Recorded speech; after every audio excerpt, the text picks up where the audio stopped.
Telugu Desam party Kadapa parliamentary ఉపాధ్యక్షులు మరియు BC సంక్షేమ సంఘం కడప జిల్లా ఉపాధ్యక్షులైన కత్తి రవీంద్ర గారు ఇప్పుడు మనతో ఉన్నారు.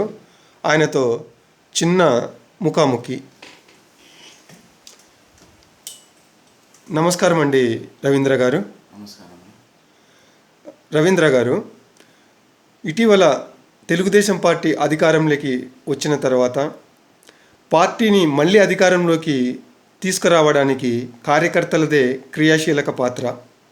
అలాంటి వాళ్లకు న్యాయం చేయాలన్న ఉద్దేశంతో పార్టీ అధ్యక్షులైన చంద్రబాబు నాయుడు గారు నామినేటెడ్ పోస్టుల్ని భర్తీ చేస్తున్నారని తెలుస్తోంది.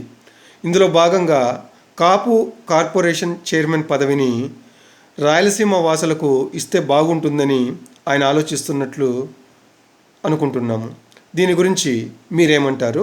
ఎవరికి సపోర్ట్ చేస్తారు? గౌరవనీయులైన ముఖ్యమంత్రి చంద్రబాబు నాయుడుకి నమస్కారము. అలాగే పవన్ కళ్యాణ్ గారికి నమస్కారం. లోకేష్ బాబు గారికి నమస్కారం. నేను ఇటీవల బ్యాంకాక్ వ్యాపార రీత్యా కొంచెం బయలుదేరినాను. అక్కడ వచ్చేసి ఒక చిన్న బోట్ యాక్సిడెంట్ జరిగింది.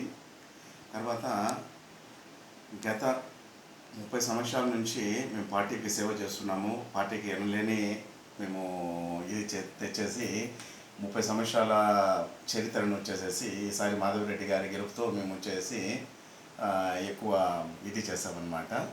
కానీ ఈ కాపు కార్పొరేషన్కు సంబంధించిన చైర్మన్ ఏదైనా పదవి ఉంటే మన చెన్నశెట్టి మురళి గారికి ఇస్తే చాలా ఉపయోగకరంగా ఉంటుంది. దేనికంటే ఆయన గతంలో దగ్గర ఒక 30 ఇయర్స్ నుంచి ఆయన వచ్చేసేసి ప్రజలకు సేవ చేయడం కానీ ఇంకోటి కానీ చాలా చేస్తున్నాడు. అతను వచ్చేసేసి ఈ బీసీకి సంబంధించినది అతనికి ఇస్తే చైర్మన్ పదవి వచ్చేసేసి చాలా బాగుంటుందనేసి మేము మనస్ఫూర్తిగా కోరుకుంటూ అతనికి మేము సపోర్ట్ చేస్తున్నాము.